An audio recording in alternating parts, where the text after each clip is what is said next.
नमस्ते नमस्कार प्यारे बच्चों, कैसे हैं आप सभी। उम्मीद करती हूँ सभी बच्चे एकदम बढ़िया हैं, एकदम मस्त हैं, एकदम शानदार हैं। तो सभी प्यारे बच्चों का स्वागत है आपके प्यारे से परिवार रोजगार विद अंकित में। आज क्लास में कोई ये टेक्निकल इशू चल रहा था, क्लास लाइव नहीं हो पा रही थी, इसीलिए थोड़ा सा हो गए हम लेट। तो उस चीज़ के लिए मैं चाहूँगी माफ़ी आप लोगों से। बाकी आपको दिख भी रहा था कि क्लास जो शेड्यूल थी वो फिर आपको दिखनी बंद हो गई होगी। तो वो क्लास तो लाइव हो चुकी थी, लेकिन वो टेक्निकल इशू की वजह से आपको लाइव शो नहीं हो रही थी, इसीलिए थोड़ी सी हो गई दिक्कत। ठीक है, चलिए अब सब कुछ सही है। आ जाइए सभी प्यारे बच्चे, और क्लास को कर देते हैं अब हम शुरू। तो आप लोग एकदम बढ़िया हैं, एकदम मस्त हैं सभी बच्चे। और कुछ बच्चे बोल रहे हैं कि मैम कोई प्रैक्टिस बुक बताए। बेटा अभी प्रैक्टिस बुक की कोई ज़रूरत नहीं है, अभी हम आपको प्रैक्टिस सेट भी शुरू कर रहे हैं, वैसे आपके चल भी रहे हैं। तो अभी आप इन सब चीज़ों को ही करते चले, जब प्रैक्टिस बुक की ज़रूरत होगी तो आपको वो भी बताया जाएगा। ठीक है, तो good morning good morning. Class को लेट नहीं करते हैं, चलिए आइए शुरू कर दिया जाए आप लोगों का डाइजेस्टिव सिस्टम। तो आज जो हम लोगों का टॉपिक शुरू होगा, एक नया टॉपिक जिसको हम बोलेंगे पाचन तंत्र।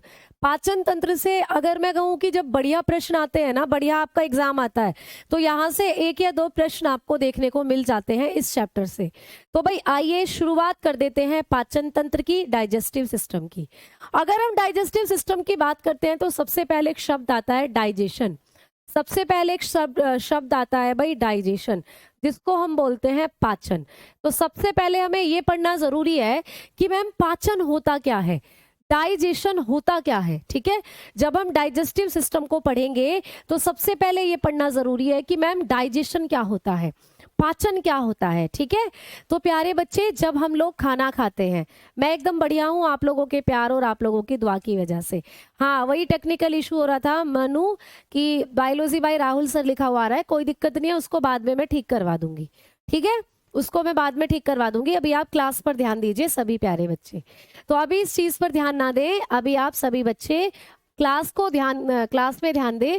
जब आपकी क्लास अपलोड होगी ना, तब मैं ये करेक्शन करवा दूंगी, आप अभी परेशान ना हो। ठीक है, चलो, जय भीम, जय हिंद, जय भारत। तो प्यारे बच्चों, हम बात कर रहे हैं डाइजेशन की, पाचन की। तो पाचन वो प्रक्रिया है जिसमें हम भोजन को खाते हैं और भोजन के बड़े बड़े अणुओं को छोटे छोटे अणुओं में तोड़ते हैं। भाई जब आप खाना प्लेट से उठाकर खाना आप खाते हो, तो वो पार्टिकल बड़ा होता है जो आपने प्लेट से उठाकर खाया। चाहे आप चावल, कोई भी चीज आप खा रहे हो, वो बड़े पार्टिकल होते हैं। उतने बड़ी पार्टिकल आपके शरीर में जाकर नहीं पच सकते, तो आपको क्या करना होता है, उनको छोटे छोटे अणुओं में तोड़ना होता है। तो आप कई स्टेप्स में अपने खाने को छोटे छोटे अणुओं में तोड़ते हो। मान लीजिए मैंने एक रोटी की बाइट ली, उसको मैंने चबाया, तो इसका मतलब मैं अपने दांतों से उस रोटी के छोटे छोटे टुकड़े बना रही हूँ। ऐसा कहा जाता है कि जब हम रोटी खाएं या कुछ भी खाएं, तो रोटी का जो बाइट है ना, वो हमारे नाखून के जितना होना चाहिए, और उसको हमें कम से कम 22 बार चबाना चाहिए अपने मुंह के अंदर। तो ये ऐसा क्यों कहा जाता है, क्योंकि जितने ज्यादा तुम चबाओगे ना, उतने ही वो छोटे पार्टिकल में टूट जाएगी रोटी, और उतने ही आसान तरीके से रोटी आपके शरीर में फिर पच जाएगी जाकर। तो प्यारे बच्चे, पाचन वो प्रक्रिया है जिसमें हम भोजन के बड़े अणुओं को छोटे अणुओं में तोड़ते हैं। तो कभी भी पूछे पाचन क्या होता है, तो आप लोग बता सकते हो भोजन के बड़े अणुओं को, भोजन के बड़े अणुओं को। ठीक है, भोजन के बड़े अणुओं को छोटे छोटे अणुओं में तोड़ना। ठीक है, छोटे छोटे अणुओं में तोड़ने की क्रिया, छोटे छोटे अणुओं में तोड़ने की क्रिया। ठीक है, तो भोजन के बड़े अणुओं को छोटे छोटे अणुओं में तोड़ने की क्रिया पाचन कहलाती है। ठीक है प्यारे बच्चे, तो कभी भी पूछे पाचन क्या होता है, तो आप लोग बताएंगे कि भोजन के बड़े अणुओं को छोटे अणुओं में तोड़ने की क्रिया पाचन कहलाती है। ठीक है, इंग्लिश में भी लिख सकते हो भाई, break down, break down of, break down of large particle, large particle of food, large particle, large particle of food into smaller, into smaller। तो भाई भोजन के बड़े बड़े अणुओं को छोटे अणुओं में तोड़ने की जो क्रिया है, उसी को कहते हैं हम लोग पाचन। रटने की कोई जरूरत नहीं है, बात समझ में आ गई। सिंपल सा, जब भी हम कोई चीज खाते हैं उसको चबाते हैं, क्यों चबाते हैं, क्योंकि हमें उसको छोटे पार्टिकल में तोड़ना है। क्या मैम सिर्फ चबाने से काम चल जाएगा? तो मैं कहूंगी नहीं। अगर आप उसको चबाकर जो छोटे छोटे पार्टिकल में तोड़ते हो उतना भी काफी नहीं है, फिर आप उसको निगल जाते हो और निगल कर वो खाना तुम्हारे पेट में पहुंचता है। तो कुछ ऐसे एंजाइम तुम्हारे पेट में है जो उस खाने में मिलकर खाने को गलाना शुरू कर देते हैं, खाने को और छोटे छोटे कणों में तोड़ना शुरू कर देते हैं। फिर खाना आपकी आंतों में पहुंचता है, आंतों में भी कुछ ऐसे एंजाइम है जो खाने को और छोटे छोटे अणुओं में तोड़ना शुरू कर देते हैं। तो कहने की बात यह है कि पाचन वो प्रक्रिया है जिसमें भोजन के बड़े अणु छोटे अणुओं में टूट जाते हैं। बात समझ में आ गई? अब कई बच्चों के दिमाग में एक बात आ रही होगी कि मैम ये भोजन के जो बड़े अणु हैं इनको छोटे अणुओं में तोड़ने का काम हमारे शरीर में करता कौन है?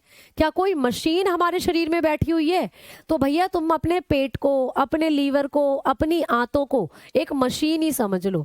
तो आपके शरीर के अंदर जो तुम्हारा लीवर है, तुम्हारा पेट है, तुम्हारी आंतें हैं, इनमें बनते हैं कुछ पाचक रस। क्या बनते हैं? पाचक रस। और बनते हैं कुछ एंजाइम। तो ये पाचक रस और एंजाइम ही भोजन के बड़े अणुओं को छोटे अणुओं में तोड़ते हैं। तो कभी भी आपको पूछे कि खाने के जो लार्ज पार्टिकल हैं उनको छोटे अणुओं में तोड़ने का काम कौन करता है, तो ये काम करती हैं आपके शरीर में दो चीजें। एक तो ये काम करते हैं पाचक रस, जिनको हम इस चैप्टर में पढ़ने वाले हैं, यानी कि डाइजेस्टिव जूस। ठीक है, यानी कि डाइजेस्टिव जूस जिसको हम बोलते हैं। ठीक है, और दूसरा ये काम करते हैं आपके शरीर में बनने वाले एंजाइम। दूसरा यही काम करेंगे हमारे शरीर में बनने वाले एंजाइम्स। ठीक है, तो हमारे शरीर के अंदर बनते हैं पाचक रस और बनते हैं एंजाइम। यहीं से आपको प्रश्न आता है कि कौन सा पाचक रस कहाँ बन रहा है, क्या काम है उसका, और कौन सा एंजाइम कहाँ बन रहा है, क्या काम है उसका। ऐसे करके आपको इस पूरे पाचन तंत्र को पढ़ना है। बात समझ में आई? मैम लड़कियों की तरफ से कैसे ध्यान हटाया जाए? अच्छा जी, भैया पढ़ाई में ध्यान लगा लो तो लड़कियों की तरफ से अपने आप ही ध्यान हट जाएगा। ठीक है मैम, टहलने से भी पाचन होता है। टहलने से पाचन इसलिए होता है क्योंकि जब हम चलते हैं या जब हम खाना खाने के बाद कुछ टाइम के लिए वर्किंग रहते हैं तो हमारे शरीर में पाचक एंजाइम अच्छी मात्रा में बनते हैं। अगर आप लेट जाओगे और लेट कर नींद आ जाएगी, नींद आ गई तो आप सो जाओगे, तो सोने पर हमारे पाचक एंजाइम कमजोर हो जाते हैं, जिससे खाना अच्छे से नहीं पच पाता। इसीलिए कहते हैं कि खाना खाने के बाद हमें कम से कम 2 घंटे बाद सोना चाहिए, या फिर हमें पहले आधे घंटे के आसपास कुछ वॉक कर लेनी चाहिए। ठीक है, चलो हाँ भाई, तो ये सब पढ़ाए जाएंगे आपको। डबल आवाज आ रही है क्या? सभी बच्चे बताओ। मैडम जी बायोलॉजी की क्लास से बहुत कुछ नहीं आएगा क्या? बेटा आएगा, बहुत कुछ आएगा। मैंने आपको पहली क्लास में सिलेबस भी तो लिखवाया है ना? चलो अच्छा, मुकेश जी बहुत बढ़िया। चले भाई आगे बढ़े। अब तो ये प्रोसीजर तो समझ में आ गया कि पाचन क्या होता है और कौन हमारे शरीर में पाचन की क्रिया करता है। तो पाचक रस और एंजाइम करते हैं। तो पाचक रस और एंजाइम को पढ़ेंगे बाद में। सबसे पहले हम बात करते हैं कि हमारे शरीर में पाचन की क्रिया मैडम कितने स्टेप्स में होती है या कहाँ होती है हमारे शरीर में पाचन की क्रिया। तो जैसा मैंने बताया कि भैया ऐसा नहीं है कि प्लेट में से खाना उठा लिया, मुंह में डाल लिया और होना शुरू हो गया पाचन। नहीं भैया, हमारे शरीर को बड़ी मशक्कत करनी पड़ती है खाने को पचाने के लिए। जब भी आप कोई चीज खाते हो उस चीज को पचाने के लिए आपके शरीर को 5 चरणों से गुजरना पड़ता है, और यही 5 चरण आपको रीजनिंग में भी पूछे जाते हैं दूसरे एग्जामों में। और प्यारे बच्चे, यही 5 चरण आपको पेपर में पाचन से संबंधित भी पूछे जाते हैं। तो आइए भाई हेडिंग डालेंगे पाचन के चरण। हेडिंग डालेंगे पाचन के चरण। Steps of digestion. Steps of digestion. बात करेंगे डाइजेशन के चरणों की कि भाई हमारे शरीर में जो पाचन की क्रिया होती है ये कितने चरणों में होती है।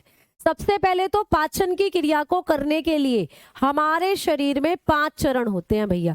भाई जैसे कि आपको कहीं जाना है, तो आपको जाने के लिए, जैसे आपको जाना है भैया कश्मीर, तो पहले यहाँ आप, जैसे आप ग्रेटर नोएडा के अंदर हो, तो पहले आप ग्रेटर नोएडा से जाओगे गाजियाबाद, गाजियाबाद से ट्रेन पकड़ोगे दिल्ली के लिए, फिर दिल्ली से आपको कश्मीर के लिए, कोटला के लिए, ऐसे करके अलग अलग ट्रेन मिलेंगी। तो एक स्टेप, एक प्रोसीजर है जहां से आप कश्मीर या कहीं भी आप पहुंच पाते हो।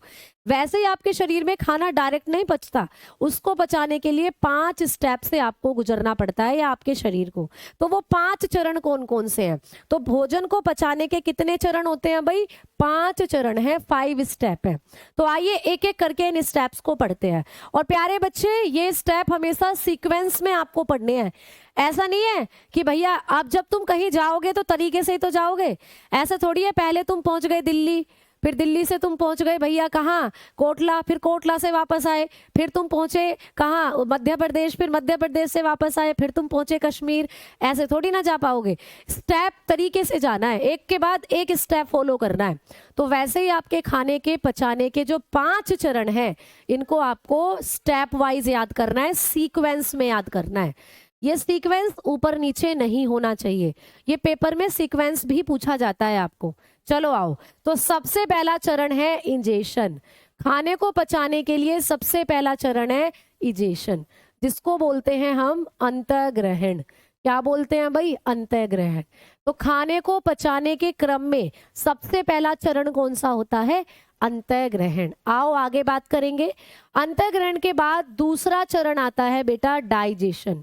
दूसरा चरण आता है पाचन यानी कि डाइजेशन। बेटा रटना कुछ नहीं है, मैं आपको पहले ही बता रही हूँ, रटो मत, बायोलॉजी को समझो, अपने ऊपर लेकर चलो। जितने भी बच्चे नाश्ता करके बैठे हुए हैं अब, क्योंकि नाश्ता सभी ने कर लिया होगा, अब उनके शरीर में ये पांचों के पांचों चरण होने शुरू हो गए होंगे। तो सबसे पहले आपने क्या करा, फिर क्या हुआ, फिर क्या हुआ, मैं ये सब बताती चलूंगी आप लोगों को। तो भाई पाचन के बाद जो तीसरा चरण आता है वो आता है आप लोगों का एब्जॉर्प्शन। ठीक है, तो तीसरा चरण आता है एब्जॉर्प्शन। तीसरा चरण आता है एब्जॉर्प्शन, जिसको बोलते हैं हम अवशोषण। तो पाचन की प्रक्रिया में तीसरा चरण कौन सा है? ऐसे प्रश्न आ जाएगा, आप बता दोगे अवशोषण। भैया तीसरे के बाद जो चौथा चरण आता है वो होता है एसिमिलेशन। एसिमिलेशन बहुत इंपॉर्टेंट है, एसिमिलेशन, जिसको हम बोलते हैं स्वांगीकरण। ठीक है, जिसको हम लोग क्या बोलते हैं? स्वांगीकरण। स्वांगीकरण की प्रक्रिया के नाम से ये जाना जाता है। और भैया पांचवा चरण कौन सा होता है? तो पांचवा चरण होता है डीफिकेशन। पांचवा चरण होता है डीफिकेशन, जिसको बोलते हैं हम उत्सर्जन, या इसी का एक और नाम है, इसी को आप एक्सक्रीशन भी बोल सकते हो इंग्लिश में, एक्सक्रीशन के नाम से भी जानते हैं इसको। ठीक है, एक्सक्रीशन बोल दो या फिर डीफिकेशन बोल दो। समझ में आई बात? ठीक है, चलो। तो भाई पाचन को आपके शरीर में करने के लिए इन 5 चरणों का होना जरूरी है। आगे बात करें, मैम पिक भी दिखा दीजिए। मैम बिल्कुल दिखाऊंगी पिक, अब जहां जरूरत होगी वहां पिक दिखाऊंगी। भाई देखो, अंदर से तुम ऐसे दिखते हो सारे के सारे, ये है आपके शरीर का पूरा सीक्वेंस, ये ऐसे हैं हम अंदर से पूरे के पूरे। तो यहाँ पर क्या क्या होता है, कहाँ पर जाकर कौन कौन सा प्रोसीजर होता है, ये सब मैं आपको बताऊंगी। ठीक है, पहले हम पाचन के ये 5 चरण पढ़ लेते हैं, इनमें क्या क्या होता है ये समझ लेते हैं। ठीक है प्यारे बच्चे, चलो आ जाओ आगे बात करते हैं। अब देखो, सबसे पहले आप लोगों के सामने जो पहला चरण लिखा हुआ है अंतःग्रहण, मैंने बोला समझना, रटना मत, समझो ध्यान से, सभी बच्चों का ध्यान यहाँ पर होना चाहिए। ठीक है, चलो भाई देखो कितना सिंपल सा प्रोसीजर है। मम्मी प्लेट में खाना रख कर लाई, ले आई मम्मी, तुमने प्लेट ले ली, अब तुम बैठ गए हो और खाना खाना तुमने कर दिया है शुरू। तो सबसे पहले आपने प्लेट में से रोटी को उठाया और फिर उसको खाया। तो भैया ये जो आपने स्टेप करा ना, और उसके बाद क्या करा, आपने रोटी को तोड़कर अपने मुंह में डाला, तो इतना सा प्रोसीजर कहलाता है अंतःग्रहण। अंतःग्रहण, अंतः मतलब अंदर, ग्रहण मतलब ग्रहण करना। तो आपने प्लेट में से भोजन अपने मुंह में ग्रहण कर लिया। तो भैया अंतःग्रहण क्या होता है? भोजन लेना या भोजन ग्रहण करना, भोजन ग्रहण करना, इतना सा स्टेप होता है इजेशन। तो लिख सकते हो intake of food, intake of food. ठीक है, इनटेक ऑफ फूड। तो कभी भी पेपर में पूछे कि पाचन की प्रक्रिया में सबसे पहला चरण कौन सा है, आप बताओगे इंजेशन। क्या होता है इंजेशन में? इंजेशन में हम भोजन ग्रहण करते हैं, इतनी सी प्रोसीजर है ये, ठीक है भाई। जब आप लोगों ने भोजन को मुंह में डाल लिया तो अब मुझे बताओ तुम क्या करोगे सारे के सारे, जल्दी से बताओ। मैम ब्लैक टी शर्ट में आप दिखाई नहीं दे रही, अच्छा बस मेरा ऐसा लग रहा होगा कोई भूत है भाई यहाँ पे और एक फेस घूम रहा है, बस वही फेस इधर जा रहा है और हाथ दिखाई दे रहे हैं बस। तो ये तुम्हें डराने की एक टेक्निक है आज मेरी, ठीक भाई। ब्लैक बोर्ड पर लाइट लग रही है बेटा, ब्लैक बोर्ड पर तो लाइट होनी भी चाहिए। बाकी आपको ये बताओ, मुझे लगता है मैं भी सामने देख पा रही हूँ जो भी चीजें यहाँ लिख रही है ना, उनको दिखने में कोई परेशानी है नहीं आप लोगों को, ठीक है बेटा। तो आप लोग क्या करेंगे, यहाँ जो दिख रहा है सिर्फ उसको समझेंगे और जो मैं बोल रही हूँ उसको सुनेंगे, बाकी आपको सारा चैप्टर फिर मजे से समझ में आने वाला है, ठीक भाई। चलो, अब आप लोगों ने जब प्लेट से खाना उठाया, उसको मुंह में डाला, अब आप उसको चबाना शुरू करोगे। चबाओगे ना, बिल्कुल चबाओगे। किससे? अपने दांतों से, ऐसे आम आम नाम नाम ऐसे चबाओगे। तो भैया जब आप खाने को चबाते हो ना, तभी खाने का पाचन होना शुरू हो जाता है। तो आपने खाना जब चबाया तो आपके मुख में चबाया, तो यहां पर लिखोगे मुख में पाचन की क्रिया। मुख में पाचन या मुख में भोजन को चबाना, या मैं एक पॉइंट लिख देती हूँ यहाँ पर जो क्वेश्चन के तौर पर आता है। आपको एक प्रश्न आता है कि हमारे शरीर में पाचन की क्रिया कहाँ शुरू हो जाती है, कहाँ से शुरू हो जाता है पाचन। मैं स्टार्ट की बात कर रही हूँ, स्टार्ट कहाँ से हो जाता है पाचन। तो बेटा जब आप खाने को मुंह में डालकर चबाते हो ना, तभी पाचन होना शुरू हो जाता है। तो यही प्रश्न आपको पूछा जाता है। तो पाचन वाले स्टेप से जो प्रश्न आपको आएगा वो ये आएगा कि मुख में पाचन शुरू हो जाता है। मुख में पाचन की क्रिया, मुख में पाचन की क्रिया शुरू हो जाती है। ये प्रश्न आता है कि कहाँ से पाचन की क्रिया शुरू होती है। तो मुख में पाचन की क्रिया शुरू होती है। तो लिख सकते हो डाइजेशन स्टार्ट, लिख लेना भाई, digestion starts from the mouth, from the mouth. तो हमारे मुख से ही पाचन शुरू हो जाता है बेटा। ये एग्जाम का प्रश्न है, स्टार लगाकर लिख लेना इसको। ये एग्जाम का प्रश्न आपको आता है कि पाचन की क्रिया कहाँ से शुरू हो जाती है, तो आप बताओगे मुख से ही पाचन की क्रिया शुरू हो जाती है, ठीक है। चलो, अब प्यारे बच्चों, आपने जब रोटी को अच्छे से चबा लिया, अब चबाकर उसे तुम निगल जाओगे। जैसे निगलोगे वो तुम्हारे पेट में पहुंचेगी, पेट से तुम्हारी आंतों में पहुंचेगी। तो अब जो खाना तुम्हारी आंतों में पहुंचा है, तुम्हारी आंतें क्या करेंगी, उस खाने में जितनी भी अच्छी अच्छी चीजें हैं, जैसे तुमने खाई रोटी, रोटी में था कार्बोहाइड्रेट, है ना, रोटी पर आपने घी भी लगाया हुआ था, तो भैया रोटी पर वसा भी थी, घी भी था, फैट भी था, और रोटी में प्रोटीन भी थी, है ना, और आपने सब्जी के साथ रोटी को खाया तो सब्जी में विटामिन भी थी। तो प्यारे बच्चे, खाने में जितने भी पोषक पदार्थ थे, कार्बोहाइड्रेट, विटामिन, ठीक है, प्रोटीन, वसा, इन सब चीजों को आपकी आंतें खाने से निचोड़ लेंगी। जैसे कि आप किसी फ्रूट का जूस निकालते हो ना, तो भैया जब आप किसी फ्रूट का जूस निकालते हो तो फ्रूट का जो गूदा सा निकलता है उसको फेंक देते हो और जूस को तुम पी लेते हो। तो वैसे ही तुम्हारे खाने में जितनी अच्छी अच्छी चीजें हैं उनको तुम्हारी आंतें निचोड़कर अच्छी अच्छी चीजों को तो अवशोषित कर लेंगी, और जो वेस्ट होता है उनको बड़ी आंत में धकेल देंगी। तो भाई अवशोषण की क्रिया कहाँ होती है, हमारी आंतों में। और क्या है अवशोषण की क्रिया, तो आप लिखोगे आंतों द्वारा, आंतों द्वारा पोषक पदार्थों का अवशोषण, पोषक पदार्थों का अवशोषण। तो कभी भी आपको पूछे कि भैया अवशोषण क्या होता है, तो आप बताओगे कि खाना जब हमारी आंत में पहुंचता है तो हमारी आंतों के द्वारा पोषक पदार्थों को अवशोषित कर लिया जाता है। इसी प्रक्रिया को बोलते हैं हम लोग अवशोषण, ठीक है। समझ में आई बात? इंग्लिश में भी लिख रही हूं, absorption, absorption of nutrient, absorption of nutrients, इतना समझ लीजिएगा बस, ठीक है। तो हमारे खाने में जितने भी न्यूट्रिएंट्स हैं, जितने भी पोषक पदार्थ हैं, उनको हमारी आंतें अवशोषित कर लेती हैं। और भैया अवशोषित कर कर कहाँ मिला देती हैं, तुम्हारे खून में मिला देती हैं। क्यों? क्योंकि खून ही तुम्हारे शरीर के अंदर तुम्हारे पोषक पदार्थों को तुम्हारे अंगों तक लेकर जाएगा। जैसे हमारी आंखों के लिए विटामिन ए अच्छी होती है, तो खाने में जब हमने गाजर खाई तो वो गाजर हमारी आंतों ने अवशोषित कर ली। गाजर के अंदर जो विटामिन ए था वो हमारी आंतों ने अवशोषित कर लिया और उसको मिला दिया खून में। अब खून जब तुम्हारी आंखों तक पहुंचेगा तो तुम्हारी आंखों तक खून लेकर जाएगा विटामिन ए। तुम्हारी हड्डियों तक कैल्शियम पहुंचाती है आपका खून, तो हड्डियों तक कैल्शियम पहुंचेगी। तुम्हारे दिल तक, तुम्हारे जो लीवर किडनी है वहां तक पोषक पदार्थों को पहुंचाने का काम खून ही करता है और खून में ही सारे पोषक पदार्थ मिल जाते हैं। तो अगला प्रोसीजर है एसिमिलेशन, स्वांगीकरण। तो भाई स्वांगीकरण में क्या होता है, तो आप लोग लिख सकते हो कि पोषक पदार्थों का खून में मिल जाना। पोषक पदार्थों का, जो भी पोषक पदार्थ आंतों ने निचोड़े थे ना, जो भी पोषक पदार्थ आंतों ने अवशोषित करे थे, उनको अब आंतें खून में मिला देंगी।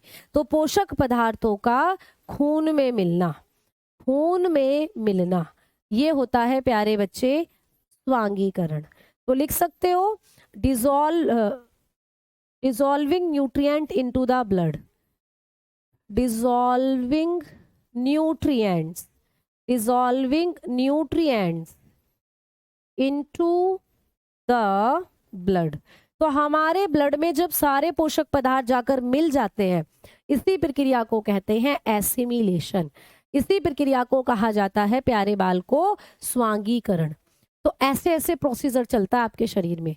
अब लास्ट है भाई उत्सर्जन। तो मैंने कहा जितनी भी अच्छी अच्छी चीज थी, जितने भी अच्छे अच्छे पोषक पदार्थ थे, वो तो आपके खून में मिल गए और खून अब उनको आपके अंगों तक दे आएगा। अंगों के अंदर जो कोशिकाएं हैं, इन पोषक पदार्थों को लेकर कोशिकाएं मुस्कुराएंगी, खिलखिलाएंगी, तो आपके अंग भी खिलखिलाएंगे, मुस्कुराएंगे। तो आप जो खाते हो वही आपकी कोशिकाओं तक पहुंचता है। अगर आप अच्छा खाओगे तो अच्छी चीजें पहुंचेंगी, आप बुरा खाओगे तो बुरी चीजें पहुंचेंगी। अगर आप ज्यादातर जो फास्ट फूड होते हैं, पिज्जा, बर्गर, मोमोज, चाउमीन, इनको खा रहे हो, इनमें कोई पोषक पदार्थ नहीं होते, तो आपकी बेचारी कोशिकाएं भूखी मर जाएंगी। भूखी मरेंगी तो कोशिकाएं धीरे धीरे मरने लगेंगी, तो धीरे धीरे हमारे लीवर, किडनी ये भी डैमेज होने लगेंगे। लेकिन जब हम सब्जियां, फल, ड्राई फ्रूट, अच्छी अच्छी चीजें खा रहे हैं, तो सारे पोषक पदार्थ हमारी कोशिकाओं तक पहुंचेंगे और कोशिकाएं मस्त रहेंगी, मधुमस्त रहेंगी। ठीक है, समझ में आ रही है ना बातें। अब आया भाई उत्सर्जन। अब हमारे शरीर में कुछ ऐसी चीजें हैं जो अब किसी काम की नहीं है। जैसे कि मैंने बताया कि जब आप गाजर का या किसी भी फल का जूस निकालते हो, तो जूस तो निकलकर आपके गिलास में आ गया, आपने उसको पी लिया, तो गाजर का जो बारूदा सा बचा वो वेस्ट, उसको तुम फेंक देते हो। वैसे ही आपके शरीर में जो आपने खाया उसमें से जितने अच्छे पोषक पदार्थ थे वो तो आंतों ने निचोड़कर आपके खून में मिला दिए। अब बचा वेस्ट, उस वेस्ट को आप सुबह सुबह जब फ्रेश होते हो अपने शरीर से बाहर निकाल देते हो, उसी को कहते हैं उत्सर्जन। तो उत्सर्जन क्या होता है, शरीर से अपशिष्ट पदार्थों को, शरीर से अपशिष्ट पदार्थों को बाहर निकालना। अपशिष्ट पदार्थों को, शरीर से अपशिष्ट पदार्थों को बाहर निकालना। भाई हम कई बार करते हैं इस प्रोसीजर को पूरे दिन भर में। ठीक है, तो उत्सर्जन क्या होता है, अपशिष्ट पदार्थों को शरीर से बाहर निकालना। थोड़ी सी जगह कम है तो मैं थोड़ा सा छोटा करके यहाँ इंग्लिश में लिख रही हूँ, removal of waste, removal of waste, removal of waste from the body, from the body. अब मुझे बताएं ये पांचों स्टेप सभी बच्चों को समझ में आए? बोलो जल्दी से। अब मुझे बताएं भाई ये सारी चीजें आपको समझ में आई? ठीक है भाई, जिंदगी मिली है तो कुछ बन के दिखाऊंगा। आज वक्त खराब है तो क्या हुआ जनाब, कल बदल कर दिखलाऊंगा। अरे वाह भाई, यही तो होना चाहिए जज्बा। यही जज्बा तो तुम्हें सिलेक्शन दिलवाएगा एग्जाम के अंदर। टेक्निकल के लिए मॉक टेस्ट कब स्टार्ट हो गए बेटा? आप लोगों का जो भी टाइम टेबल होता है वो एप्लीकेशन में टाइम टेबल वाले फोल्डर में आप वहां पर जाकर चेक कर सकते हो। ठीक है, चलो आगे बढ़े। अब साउंड लो आ रही है, वैसे तो मेरे ख्याल से सब कुछ सही चल रहा है, कोई दिक्कत नहीं है। आप अपने फोन से साउंड को इंक्रीज कर लीजिए। ठीक है, चलो कुलदीप जी बहुत बहुत शुक्रिया, बहुत बहुत धन्यवाद। तो अब ये 5 स्टेप किसी को रटने की जरूरत तो नहीं पड़ी। ये सारी प्रक्रिया आपके शरीर में हर बार होती है जब भी आप खाना खाते हो, तो सीधे सीधे से आपको ये सारी चीजें याद हो गई होंगी कि किसमें क्या होता है। ठीक है, चलो आ जाओ।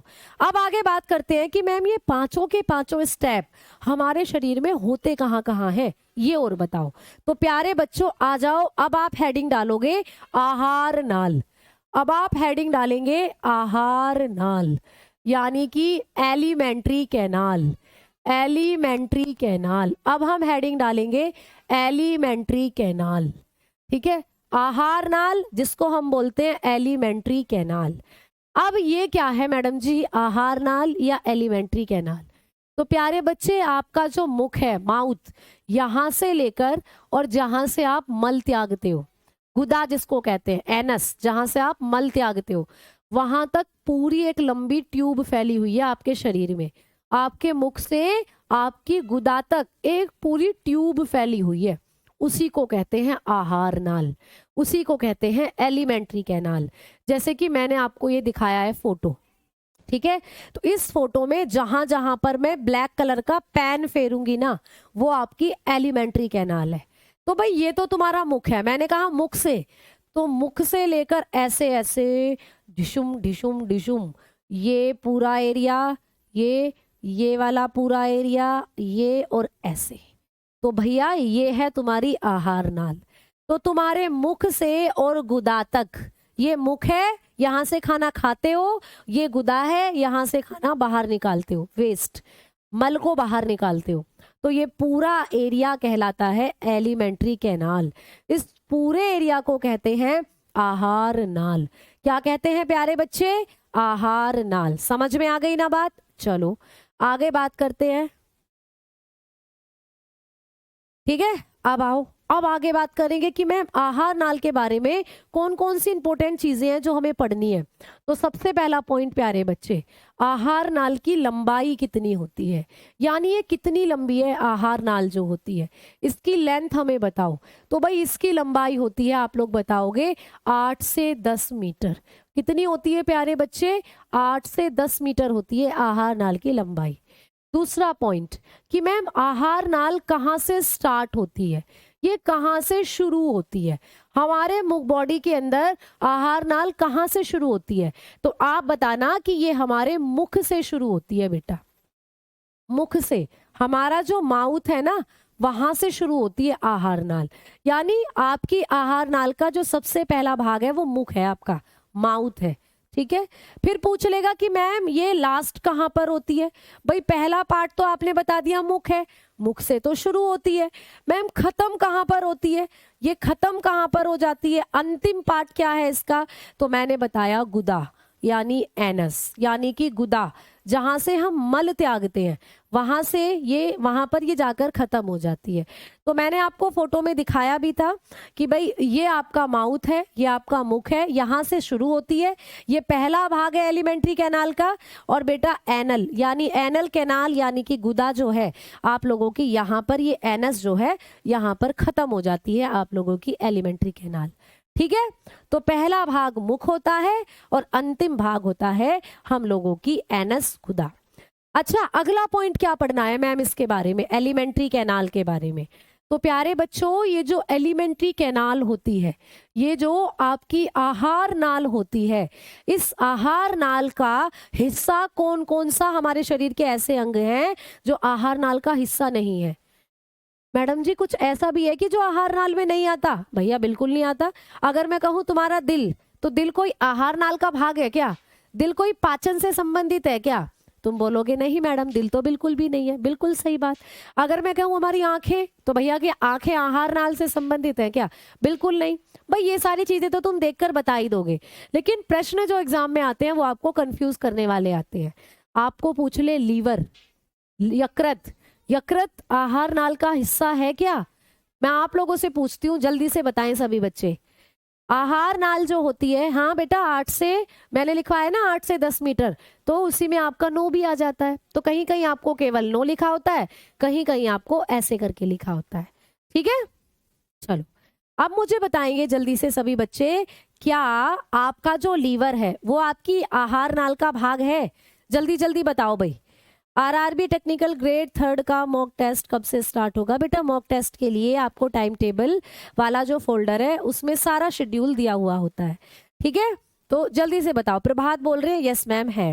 बेटा बोर्ड पीडीएफ मैंने कल भी दी थी, सैटरडे की क्लास की भी दी थी, आई होप वो डल गई होगी, एक बार चेक कर लीजिएगा, ठीक है? जहाँ पे आपकी पीडीएफ डलती है ना हैंड रिटन, उसी के साइड में होगी बोर्ड पीडीएफ भी। चलो चलो बताओ, बच्चे बोल रहे हैं यस मैम यस मैम। तो मेरे प्यारे साथियों, यही तो गड़बड़ करके आओगे तुम पेपर में और यही प्रश्न बनेगा। तो हमेशा याद रखना, आपकी आहार नाल का हिस्सा लीवर और आपका जो अग्नाशय है पेनक्रियाज, ये कभी नहीं होते, ठीक है? तो कौन कौन आहार नाल का भाग है ये पढ़ने से ज्यादा जरूरी है कि कौन नहीं है, ये आपको पता होना चाहिए। तो आप लोग लिख सकते हो कि लीवर, ठीक है, liver and pancreas, liver and pancreas are not part of alimentary canal, part of alimentary canal, alimentary canal, ठीक है? तो हमारा जो लीवर होता है और हमारा जो पेनक्रियाज होता है ये एलिमेंट्री कैनाल के पार्ट नहीं है। तो लिख सकते हो भाई यकृत और अग्नाशय, यकृत और अग्नाशय, ठीक है? यकृत और अग्नाशय आहार नाल का भाग नहीं है, आहार नाल का भाग नहीं है, ये पॉइंट याद रखना, ठीक है? तो हमारा यकृत और हमारा अग्नाशय आहार नाल का भाग नहीं है। मैम क्यों नहीं है? भाई लीवर तो मैम पाचन का मुख्य अंग है, लीवर तो पाचन की क्रिया करता है, अग्नाशय भी करता है मैम, फिर क्यों नहीं है भाग?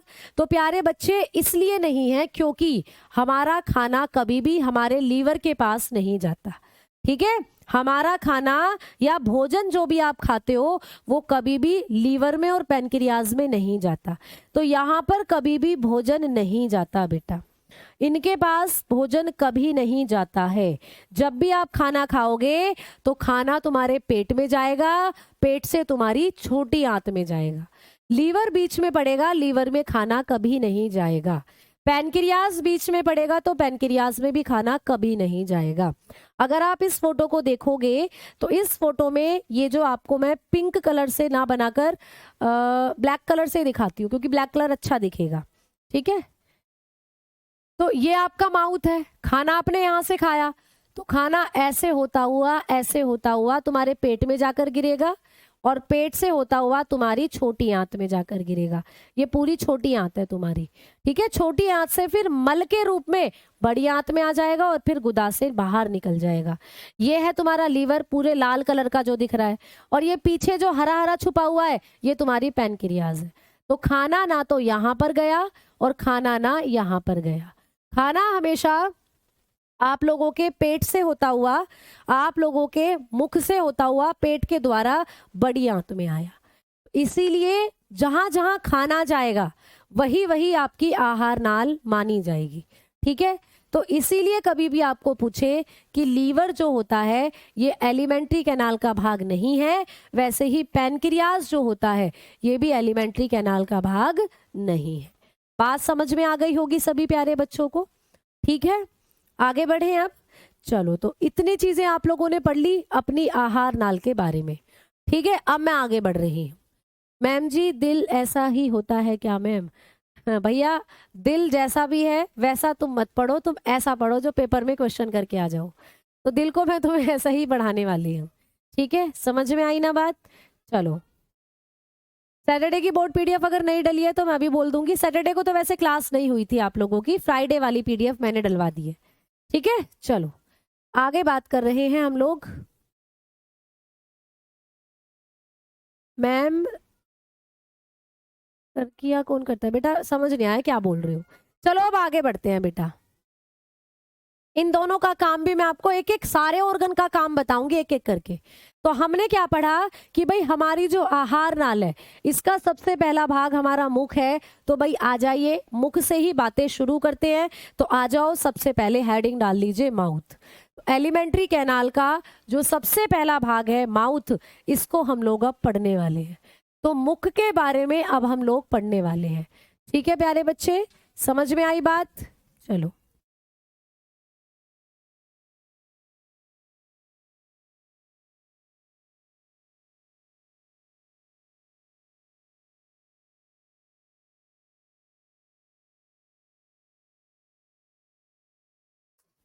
एक सेकंड रुकना भाई।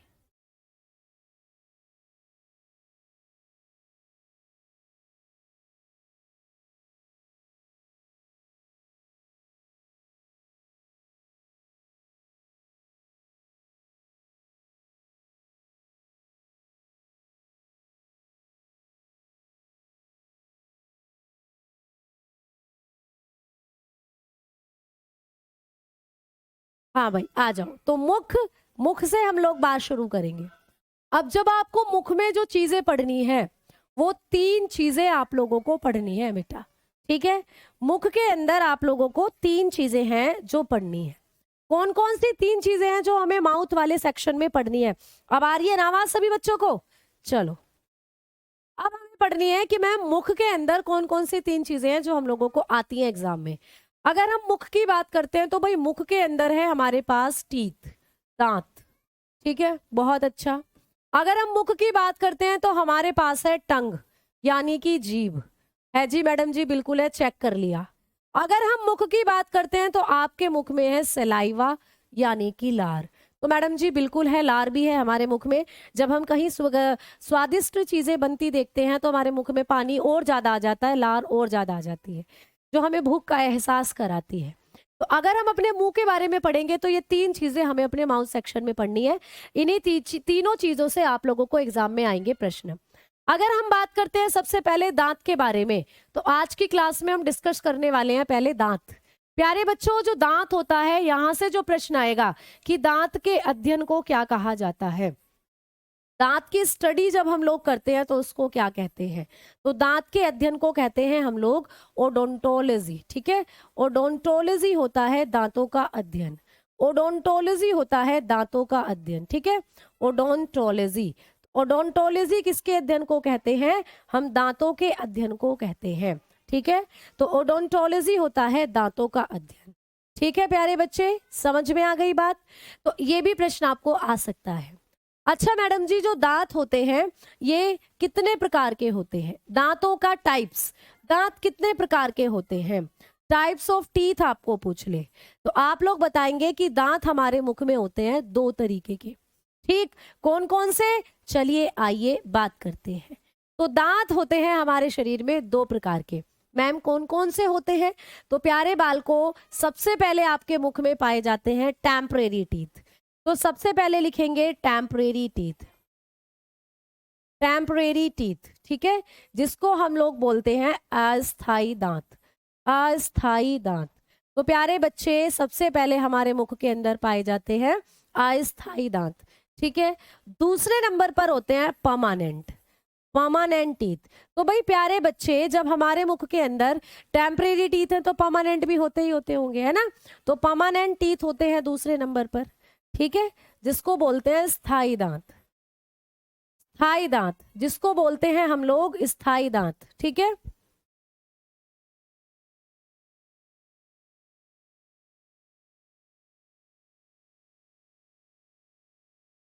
स्थाई दांत, ठीक है।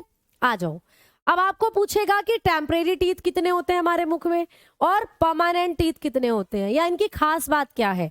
तो अगर हम लोग बात करते हैं सबसे पहले टेम्परेरी टीथ की, तो ये ऐसे दांत हैं आपके मुख के अंदर जो जीवन काल में 2 बार उगते हैं बेटा। इनको स्थाई दांत क्यों बोलते हैं? स्थाई मतलब जो चीज टेम्परेरी है, आ भी सकती है जा भी सकती है, मतलब कोई स्थायित्व मतलब स्थाई नहीं है, वो परमानेंट नहीं है। तो ऐसे दांत जो एक बार टूट गए फिर दोबारा आ जाएंगे, फिर टूट जाएंगे, तो ऐसे दांत जो जीवन काल में 2 बार आते हैं उनको कहते हैं स्थाई दांत। तो ये कितनी बार ग्रो करते हैं आपको पूछे तो आप बताना 2 बार। तो ये जीवन काल में, जीवन काल में 2 बार उगते हैं, ठीक है, 2 बार उगते हैं। ऐसे दांत जो जीवन काल में 2 बार उगते हैं, 2 टाइम ग्रो करते हैं बेटा, 2 टाइम ग्रो करने वाले दांत होते हैं ये। तो 2 टाइम ग्रोइंग टीथ जो होते हैं उनको कहते हैं अस्थाई दांत, टेम्परेरी टीथ। मैम 2 बार कब आते हैं? एक तो जब बच्चा 6-7 महीने का होगा तब आए होंगे ये, आप भी जब 6-7 महीने के थे तब निकले होंगे, फिर जब आप 6-7 साल के थे तब निकले होंगे। टूट कर दोबारा, तो ये 2 बार आते हैं हमारे मुख के अंदर, इसीलिए इनको हम दूध के दांत भी बोलते हैं। इसीलिए इनको दूध के दांत के नाम से भी जाना जाता है, दूध के दांत। इनको हम मिल्क टीथ भी बोलते हैं, मिल्क टीथ, ठीक है। तो इनको हम दूध के दांत भी बोलते हैं, मिल्क टीथ भी बोलते हैं। तो टेम्परेरी टीथ जो होते हैं इनको दूध के दांत भी बोलते हैं और जीवन काल में 2 बार आते हैं। अच्छा मैम, इनकी संख्या कितनी होती है?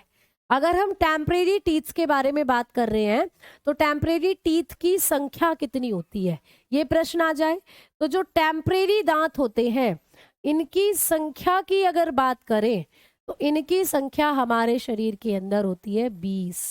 कितनी होती है बेटा? 20 होती है। समझ में आ गई बात? बताओ। तो ये 3 पॉइंट हैं जो आपको टेम्परेरी टीथ से पढ़ने हैं। 3 पॉइंट। पहला पॉइंट क्या कि भैया जीवन काल में 2 बार आते हैं। दूसरा पॉइंट क्या कि भैया इन्हीं को दूध के दांत कहते हैं। और तीसरा पॉइंट क्या, इनकी संख्या कितनी होती है? 20 होती है। ठीक है। अगर हम बात करते हैं स्थायी दांतों की, अगर हम बात करते हैं परमानेंट टीथ की, तो भैया परमानेंट टीथ जो होते हैं, परमानेंट है भैया, ये तो एक बार आ गए तो आ गए, दोबारा हटेंगे नहीं। तो ये जीवन काल में केवल एक ही बार आते हैं। ये एक बार उगते हैं बेटा, एक बार उगते हैं। ठीक है, एक बार उगते हैं, 1 टाइम ग्रो करते हैं, 1 टाइम ग्रोइंग टीथ है। ठीक है, 1 टाइम ग्रोइंग टीथ होते हैं ये। समझ में आ गई बात? चलो अब आगे बात करें तो मैम इनकी संख्या कितनी होती है? इनकी संख्या की अगर हम लोग बात करें तो इनकी जो संख्या होती है, इनका जो नंबर होता है वो 12। अब मुझे बताओ भाई, हमारे मुख में टोटल दांतों की संख्या कितनी है? 32 है। अब 32 में से कितने टेम्परेरी हैं, कितने परमानेंट है, ऐसे पूछ ले तो 32 दांतों में से 20 होते हैं टेम्परेरी और 12 होते हैं परमानेंट। बात समझ में आ गई आप सभी को? तो एक ही स्लाइड में आपको मैंने, अगर आप बोर्ड पीडीएफ लेते हो तो यहीं से संबंधित फैक्ट मैंने आप लोगों को बता दिए।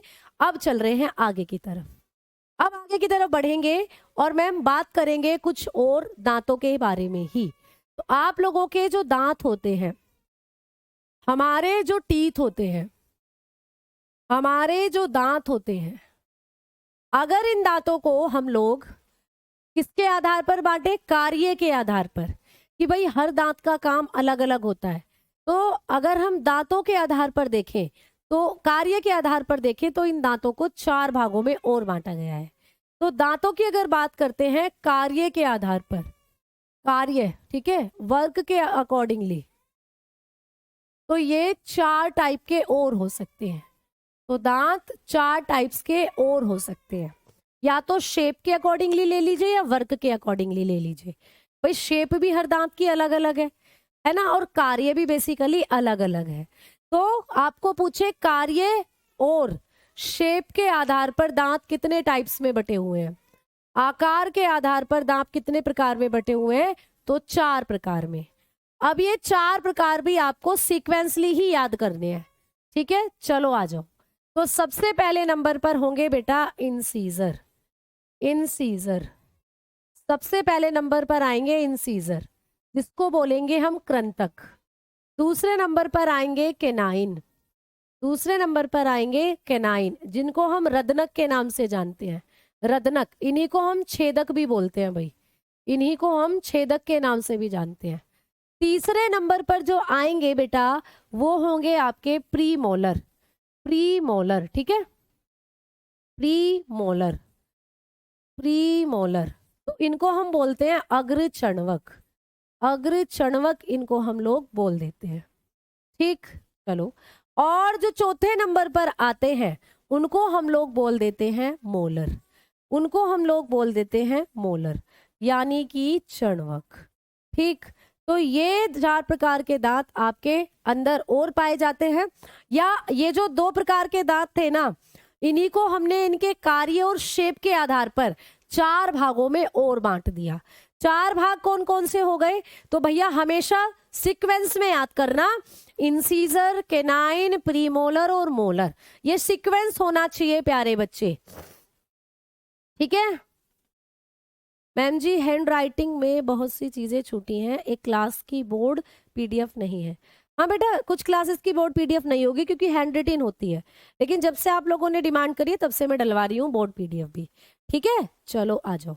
अब देखो, आई इंसीजर को हम लोग आई भी लिखते हैं बेटा, कैनाइन को हम लोग सी भी लिखते हैं बेटा, प्री मोलर को हम लोग पी भी लिखते हैं बेटा, और मोलर को हम लोग एम भी लिखते हैं बेटा। तो आई सी पी एम ऐसे करके इनको हम शॉर्ट में भी बोल देते हैं। आई सी पी एम ऐसे करके इनको हम शॉर्ट में बोल देते हैं।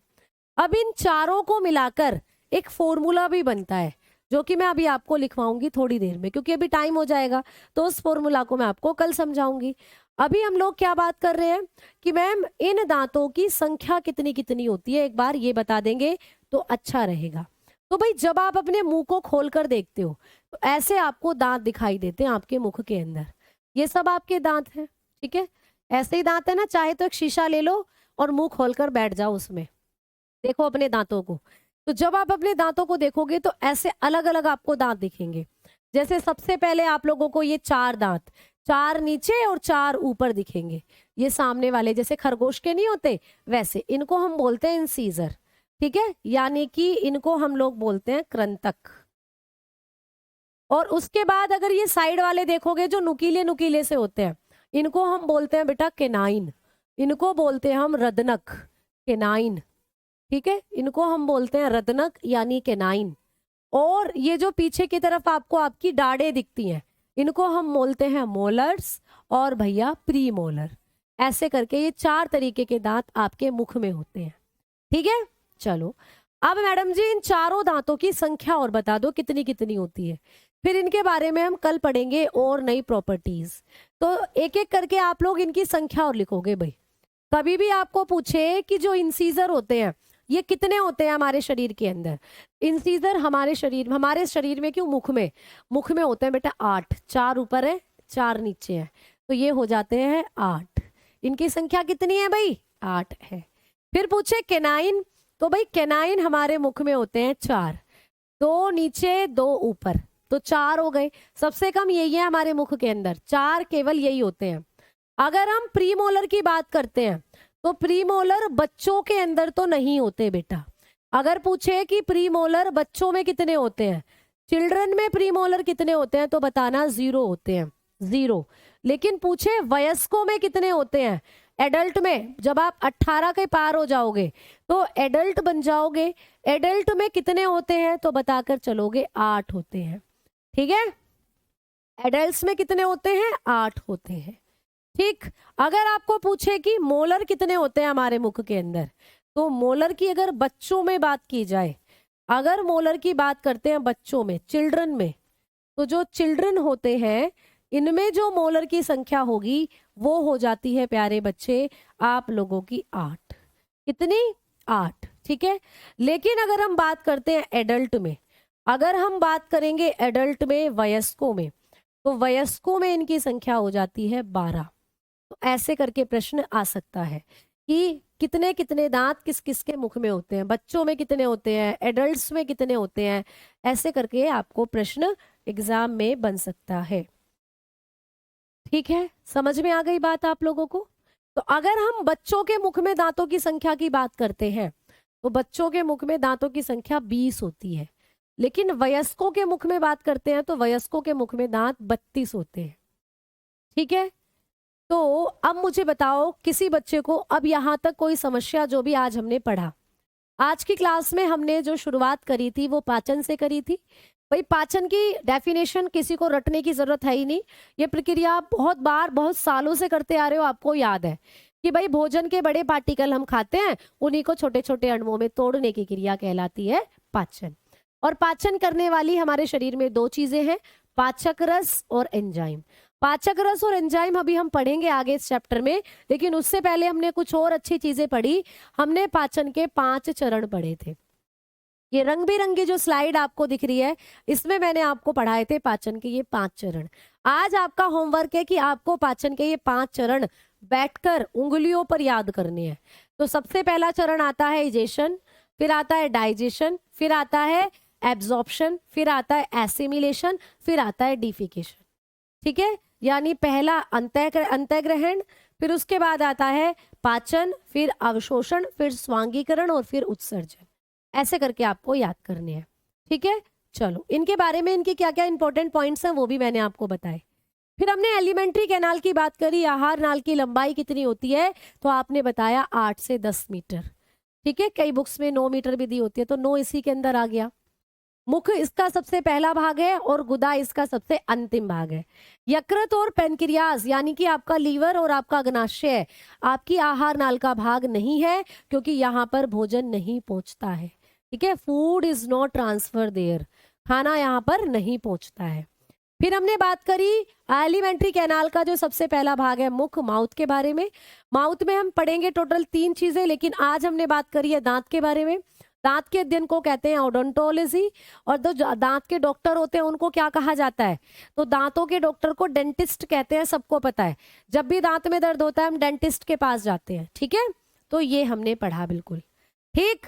चलो आगे बात करें भाई, तो ये सारी चीजें अभी हमने रिवाइज करी है, और कल की क्लास में मैं आपको दांतों के बारे में कुछ एक्स्ट्रा फैक्ट और बताने वाली हूँ, और इसी टॉपिक को फिर हम आगे लेकर जाएंगे।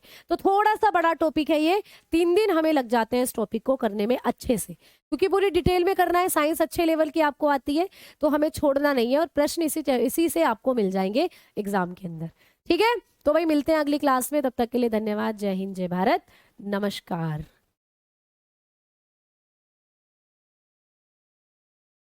बेटा मीटर है, मीटर 8 से 10 मीटर है, सेंटीमीटर नहीं है।